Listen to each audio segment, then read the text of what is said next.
menjadi seperti tadi dari dibuat untuk sepatu, untuk topi. Nah, itulah hasil dari pengelolaan sampah yang ada di Desa Pangungharjo.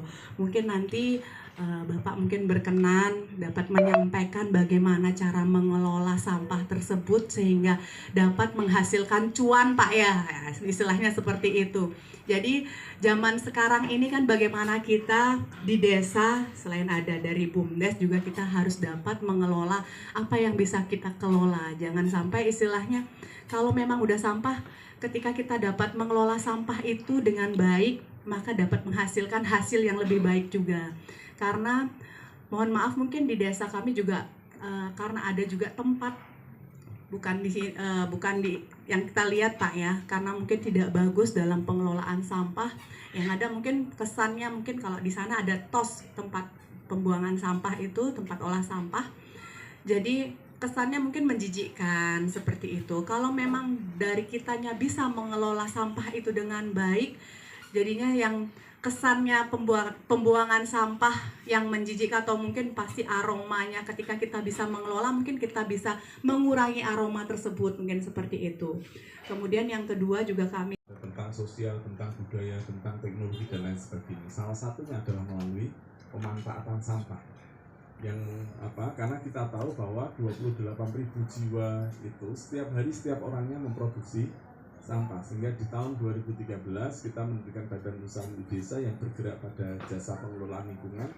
Dan KUPAS tadi yang disebutkan oleh Ibu Ketua Tim Penggerak PKK Kecamatan itu adalah merupakan unit usaha pertama yang didirikan oleh Badan Usaha Milik Desa, yang kemudian itu berkembang sampai kemudian ya Pangungharjo hari ini menjadi salah satu infrastruktur penting dalam penanganan kedaruratan sampah di daerah istimewa Yogyakarta.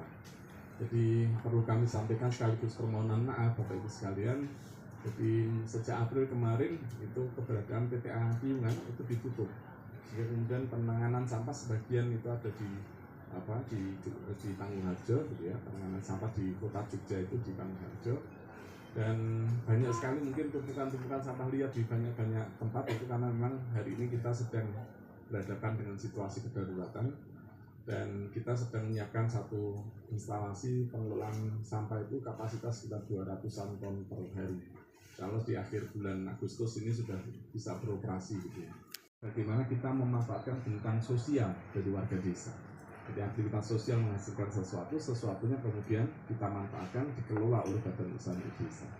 Pengelolaan sampah di Pangungharjo itu sudah mulai tahun 2022 itu kita mendorong proses transformasi agar ada proses digitalisasi dan mekanisasi. Jadi setiap keluarga itu terhubung dengan satu aplikasi namanya Pasti Angkut, dan itu isinya hanya dua, itu jadwal pengambilan dan laporan hasil sampah. Jadi setiap kali pengambilan kita timbang gitu, karena kita menetapkan kebijakan tarif layanan yang proporsional. Jadi yang punya sampah, yang menghasilkan sampah besar dia harus membayar lebih. Jadi setiap kali pengambilan kita timbang. Nah, yang disebut sampah itu adalah ketika campur. Jadi ketika sisa makanan campur dengan plastik, campur dengan kertas, campur dengan diapers gitu ya, itu dalam satu wadah namanya sampah. Sehingga semuanya akan kita timbang dan setiap kilonya warga desa harus membayar Rp1.500 setiap kilo. Tetapi ketika yang keluar dari rumah tangga berupa pilahan, maka kemudian organik itu akan kita ambil secara gratis, yang bernilai jual akan dibeli baik melalui bank sampah ataupun melalui aplikasi. Terus kemudian yang bernilai jual yang ditetapkan sebagai dasar penetapan retribusi adalah yang residu. Artinya pilihannya hanya dua, membayar mahal atau memilah. Jadi itu dalam rangka untuk mendorong perubahan perilaku agar menjadikan rumah-rumah tangga kita itu tidak sebagai produsen sampah tetapi produsen bahan baku. Karena yang membedakan sampah dan bahan baku itu hanya ketika terpilah. Jadi disebut ketika campur namanya sama, tapi kalau sudah dipilah sebenarnya dia adalah bahan baku. Dia adalah komoditas yang bisa dipertukarkan ataupun diperjualbelikan. Jadi mendorong agar rumah-rumah tangga itu tidak sebagai produsen sampah. Terkait dengan sampah nanti bisa kita diskusikan bagaimana kemudian pengelolaan sampah di Pangungharjo. Kita juga memanfaatkan tentang teknologi. Jadi Panggung Harjo itu menjadi satu-satunya desa di Indonesia yang memproduksi taman oil. Taman oil ini adalah satu komoditas internasional yang secara luas digunakan sebagai bahan baku kosmetika. Menariknya kita tidak punya bahan baku. Jadi bahan baku kita ambil dari Pantura, dari Banyuwangi, dari Cilacap dan lain sebagainya untuk kemudian dibawa ke Panggung Harjo diolah lebih lanjut menjadi minyak taman. Jadi meskipun tidak punya bahan baku, tetapi menjadi satu-satunya desa di Indonesia yang memproduksi minyak tamanu karena kita punya teknologinya.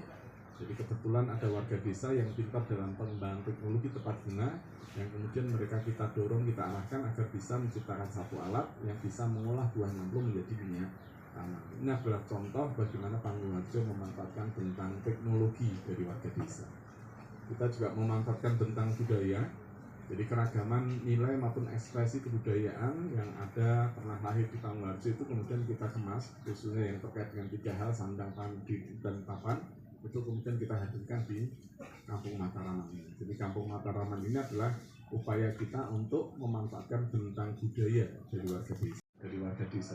Jadi aktivitas ekonomi kemudian dikumpulkan, ini menjadi contoh bagaimana kita tadi memanfaatkan tentang ekonomi. Panggung Harjo juga dikenal sebagai desa pertama di Indonesia yang mengembangkan program perlindungan sosial secara mandiri. Jadi jauh sebelum adanya Kartu Indonesia Sabar. Kartu Indonesia Sabar atau Kartu Indonesia Sehat? Kartu Sehat itu yang sehat kartunya atau orangnya? Kartunya kan. Jadi sebelum itu sejak tahun 2013 kita itu telah mengembangkan berbagai macam program perlindungan sosial dalam rangka untuk memberikan perlindungan kepada warga masyarakat melalui beberapa skema. Misalnya kita punya program rumah sewa sehat sederhana.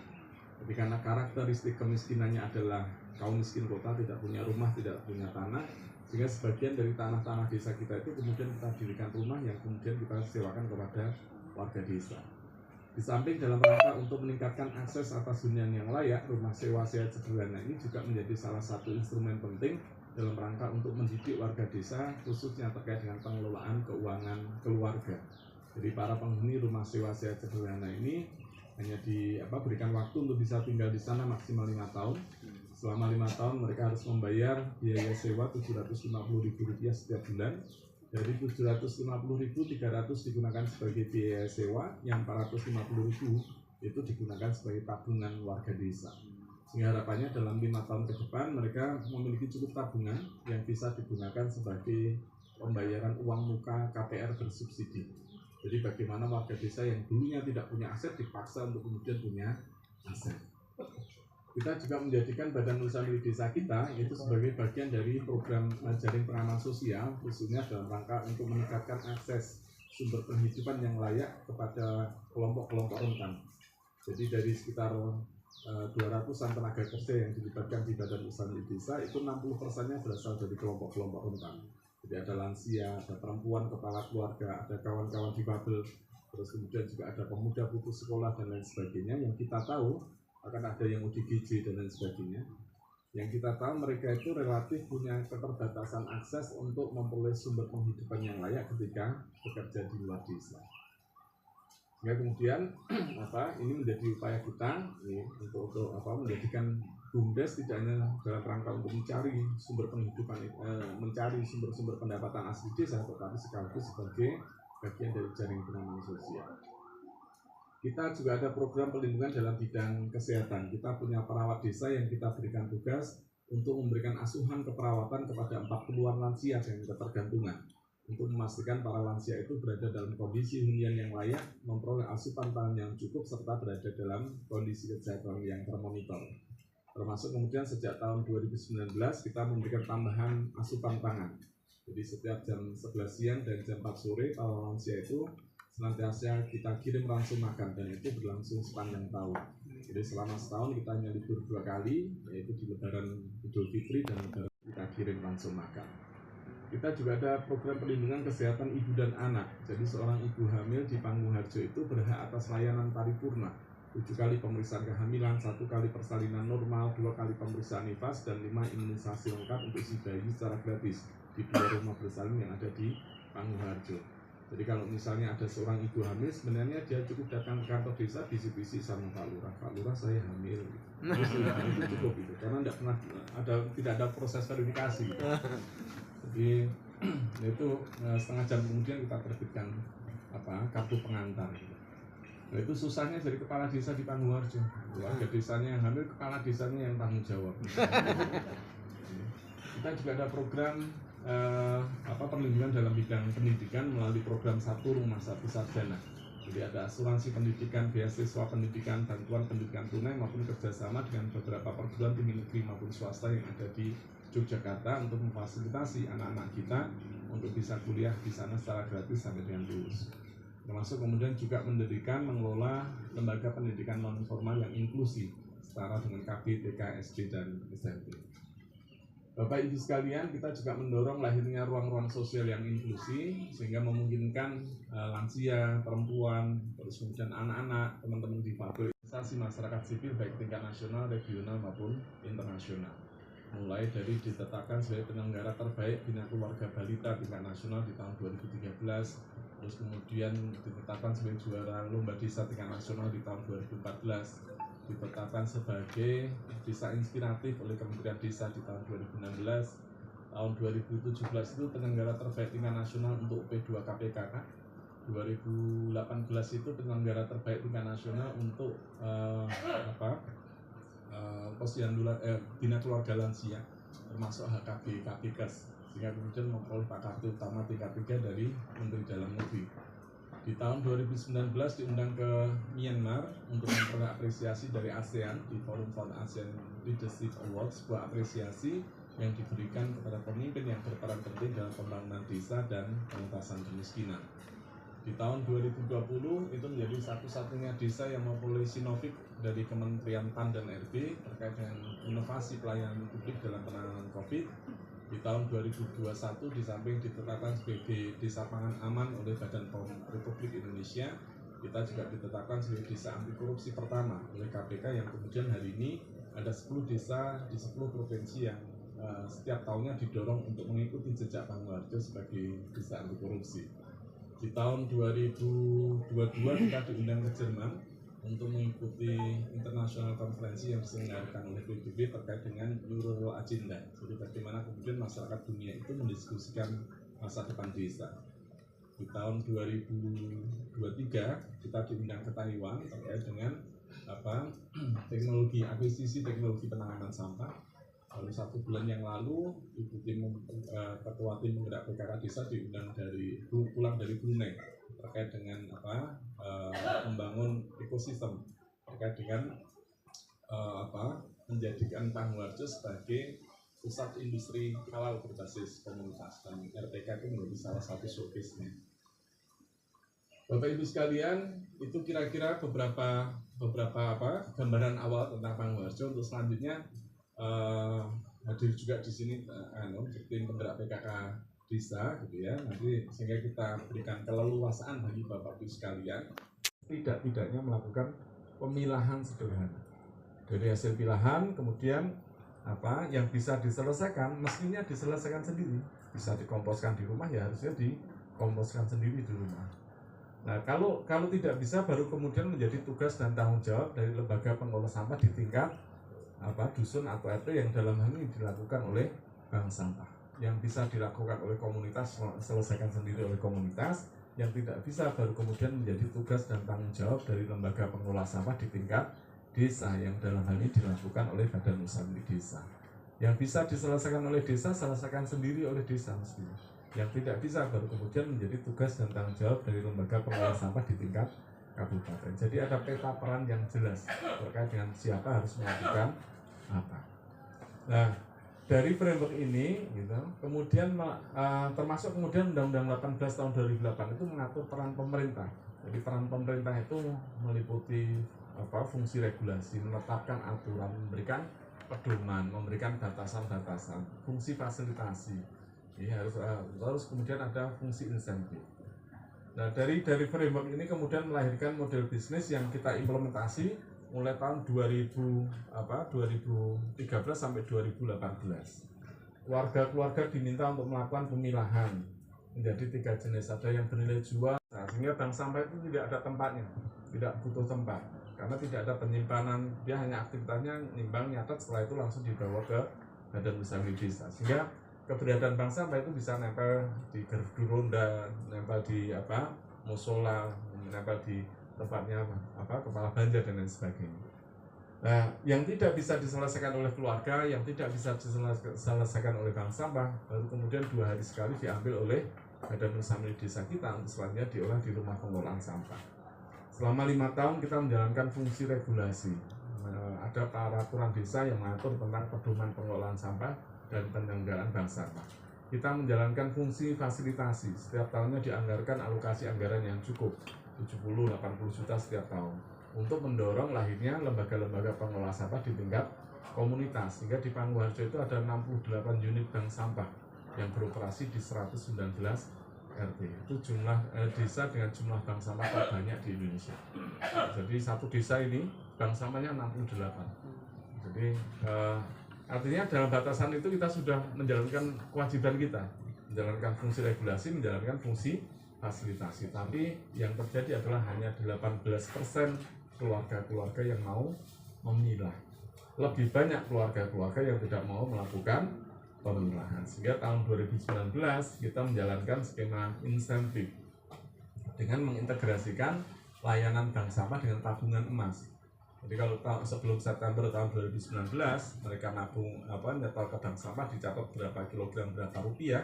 Nah, berapa rupiahnya itu kemudian langsung diintegrasikan dengan tabungan emas. Harapannya adalah dalam rangka untuk mendorong, memberikan insentif bagi keluarga-keluarga agar berkenan melakukan pemilahan. Hari ini ada sekitar 1.800 nasabah tabungan emas yang berasal dari tabungan sampah. Total emas yang sudah terkumpul lebih dari 700 gram dari hasil kelola sampah. Nah, artinya dalam batasan tertentu skema insentif ini bekerja, memberikan dampak, karena tadi kita sampaikan perilaku kita itu sangat tergantung dari insentif.